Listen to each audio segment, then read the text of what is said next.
So, ladies and gentlemen, let's get right into this one with Brandon Johnson, the mayor of Chicago, who is just another example of socialist policies getting a brutal dose of reality because the policies they choose to apply, they're failures, ladies and gentlemen. They're utter failures. Chicago was already a city on the brink of collapse because of the prior leadership, but somehow Brandon Johnson managed to come in and actually destroy things even more, to the point where now the Chicago Bears are leaving the city of Chicago. And now, according to a newly reported University of Chicago poll, Johnson's approval rating has fallen off of a cliff, and the voters are literally telling him to leave and don't come back.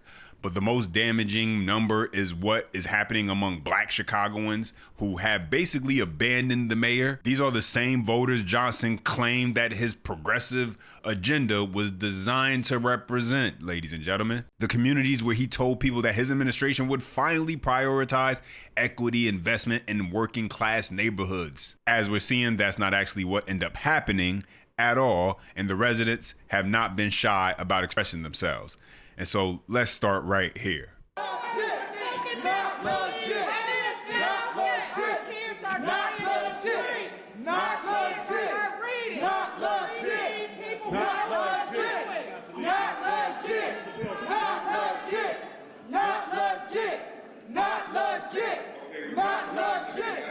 I was watching one of your recent videos of you saying that you never told a lie. So you raised property taxes when you promised you wouldn't. You promised that crime would go down when it's not. Reports of crime is down though, but not crime within itself. I just want to let everybody know that crime itself is not down. How are you going to allow 9 janitors to be fired when you have 150 police detail and that costs you $22 million a year? You can't cut a few cops to save a few jobs? You mean to tell me your safety is that important, Brandon Johnson? Absolutely disgraceful. Instead, you want to hang out with a China-loving, dog-shocking communist like Hassan Piker. Why are you streaming, dude? People are out here dying. I'm serious. You was just on 79th, right? You saw 24 shots get let off. People are dying out here. You don't got time to stream. Do you understand that? And I'm being serious, dude. Absolutely disgraceful. You want to defund the police, and your executive order means nothing. You cannot hold federal agents accountable, bro. It's called supremacy clause. That means federal law is the highest law of the land, okay? The executive order that you signed, that was a waste of time and ink, if I'm being honest with you. So we are American patriots. We are Chicago patriots. How many people have to die because of your poor leadership? Watchdogs has recently found that we are actually $41.1 billion in debt. It's not even 1.5. So where is all the money going, Mr. Brandon Johnson? We want to know that. And I know it's Black History Month, ladies and gentlemen, but Brandon Johnson, you got to stop being racist, dude. Like, this is a problem, man. Everybody is people. We all shed red blood. I understand that, tribalism is a thing and stuff like that, but we are all the same in the eyes of God, Brandon Johnson. Stop being racist. It doesn't look good for you, okay? Let's talk about taxation. Chicago has a tax for everything. Water tax, grocery tax, tourist tax, hotel tax, bag tax, liquor tax, cigarette tax, the highest sales tax in the country by far, parking tax, surcharge of downtown parking, property lease tax, and streaming tax. The only thing that you all don't have a tax for yet is oxygen tax. And the only reason why you don't have a tax for that just yet is because you ain't figured out how to do it yet. But let me not speak too soon, because you probably might actually think it's a good idea and you're going to try to write it down. So let's go ahead and talk about, let's not forget about the good old sugar tax. Y'all remember y'all used to back in 2016 and you go to your favorite grocery store and you buy your favorite 24-pack of pop? Well, you paying more taxes on that pop than what the actual cost of it is. What you didn't know is that your buddy Brandon Johnson voted for that sugar tax. So it's not a surprise that he wants to pour a $40 million line of credit and put the city in even more debt than what we already owe with the $1.2 billion deficit. It's wild. Yeah, the debt is crazy out there, bro. That because you gave half the money to illegals. We have teenage anarchists that are running rampant throughout this city with the intention of causing mass destruction and disturbance. This mayor doesn't want to call these teen takeovers as riots or public disorder. Bring the prisons back. Bring jail time. Watch how fast all of this buffoonery ends within 24 hours. We need to lock up each one of these individuals that participate in actions such as these. You also can't have a nice day when someone's loved one or someone's child gets either injured or killed. Take a look at Sheridan Gorman, an innocent, sweet girl attending college at Loyola, gets brutally killed by an illegal alien. It's an absolute shame that the city of Chicago prevents the CPD to coordinate the removal of these types of people that pose a danger to fellow Chicagoans. Yeah, so you heard all of that. Black voters are waking up slowly but surely to the ways of the Democrat Party. And as you can see right there, they're waking up to Brandon Johnson as far as his governing. And something that really just tends to stand out whenever you listen to Brandon Johnson speak and he can't really defend his actions or answer a question is his thirst to make things about race, ladies and gentlemen. And he wasted no time when confronted with a question on how he was going to go about replacing the former superintendent, that's what they called the police chief out in Chicago, replacing the former superintendent and what he would be looking for. Listen to how Brandon Johnson responds when a journalist confronts him on this. Take a listen. Superintendent Snelling retired today. Hundreds of thousands of real Chicagoans again tell me that Superintendent Snelling was the only bright light in your administration. Will your next superintendent appointee have to follow your anti-police philosophies that law enforcement is a sickness, a quote sickness, that incarcerating repeat violent offenders like? All right, thank you for the question, William. Listen, I got your question, William. So no, I'm not anti-police, and I've been very clear about that. And I think, William, you can't talk over me. William, you can't talk over me. All right, I'm responding to your question. Well, listen, okay, all right, let's move on. Thank you. I've already answered your question. In fact, the way you are conducting yourself right now, though you're accusing me of being anti-police, your behavior is anti-black. Knock it off. Yeah, and so once again, when all else fails for Brandon Johnson, let's just throw out the race card. See what happens. See where it lands, basically. Because this guy is critical of Brandon Johnson and how he runs the city of Chicago. Doesn't like it. Obviously, he's not a fan of Brandon Johnson. That's obvious. Has some serious concerns as far as his statements that he has said in the past, as far as things that Brandon Johnson himself has said about police, has said about incarceration in the past. And because of that, Brandon Johnson doesn't like it and says, you're anti-black. Because you're critical of him, that must make you anti-black. And I really can't stand that because it's just weak and lazy, ladies and gentlemen. You don't like the way somebody's responding. You don't like someone being critical of you. And so they must be, they got to be the racist. They got to be anti-black. That's just lazy.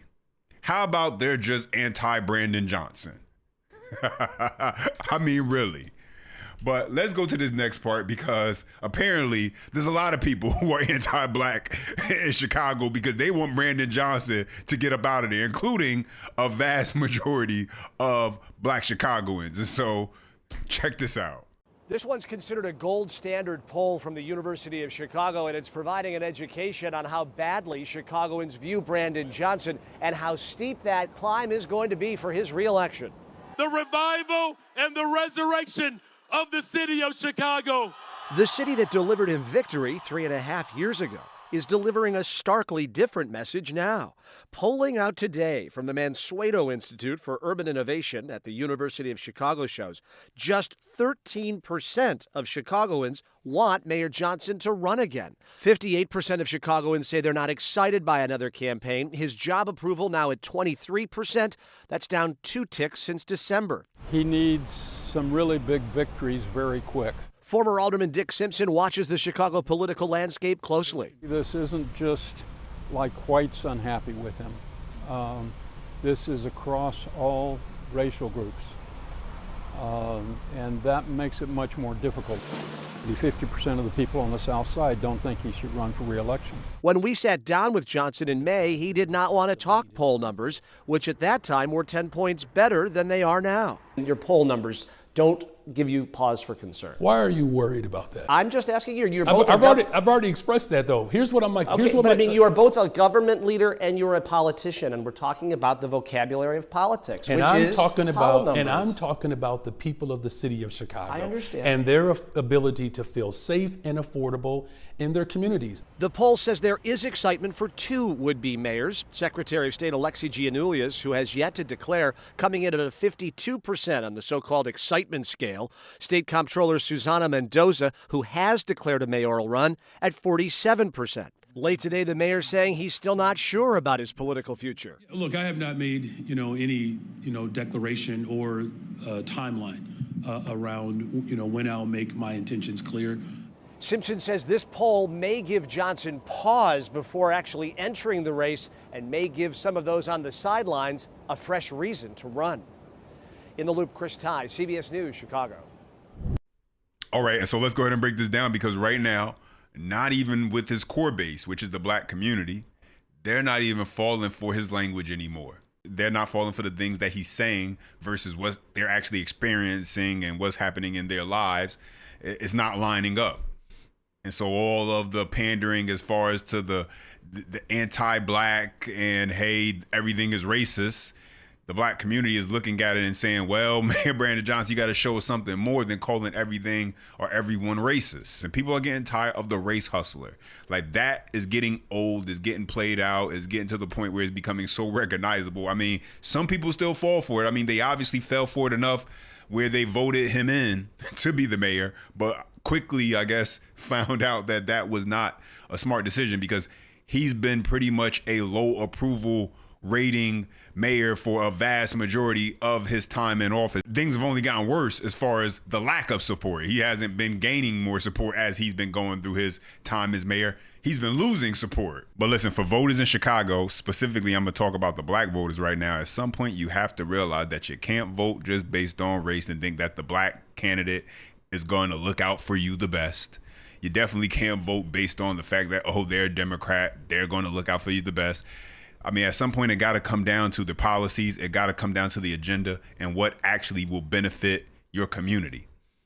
And I mean, I don't know if you think that, more government control, more government programs, more government handouts are what actually will help you overall, then that is a big part of the problem also. But let's check out this next clip where they break down the polling numbers and how they couldn't find any group, regardless of race, regardless of demographic, age, income. They couldn't find any group that majority supported Brandon Johnson. Check this out. Specifically, what do you focus on when it comes to a politician's approval rating, especially since we are less than a year from an election? Well, we first focus on the top line question of, like, do people approve or not of the mayor? And this is a very long-standing question in the world of public opinion. It's been asked for presidents for decades, and we decided to start asking the same question for Chicago mayors. We've been doing that for about 5 quarters now. And so the first thing to focus on is just what is the raw approval rate? And in the case of Mayor Johnson, it has hovered in the vicinity of 25% for the 5 quarters in which we've asked the question. This quarter, it comes out around 23%. And while the mayor's highest approval numbers, come from what might be considered his base, African Americans on the South and West Side, even among that group, his approval is still at 27 or 29%. He's underwater among black voters. I guess the question is, does the mayor have a constituency left for which to build a reelection campaign? Yeah, I think you're exactly right. And after looking at the top line number, what's the approval rate? Then you try to look at, well, is there some core constituency, some group within the city in which his approval rate is very, very high, and that might form the basis for, say, a reelection campaign. And in this instance, We can't really find such a group. We are able to disaggregate the data by race, by income, by age, by region of the city. And at every single one of those, we're finding that his disapproval rate far outweighs his approval rate. And as you said, that's even true on what you might stereotypically think of as his core constituency, say Black Chicagoans on the South Side. Even their approval rate is quite low. And you all specifically asked, you said, hey, Mayor Johnson has not announced whether or not he's going to seek re-election. Would you like to see him run? And 57% of people said no. Is that and only 14% of people said yes. So I'm going to go ahead and leave right here. Chicago, this is up to you. At some point, Chicago voters, Black Chicago voters, white Chicago voters, everybody who in Chicago who votes, at some point, you gotta wake up, I guess. I mean, before Brandon Johnson, it was Lori Lightfoot, and she wasn't some great leader in the city of Chicago.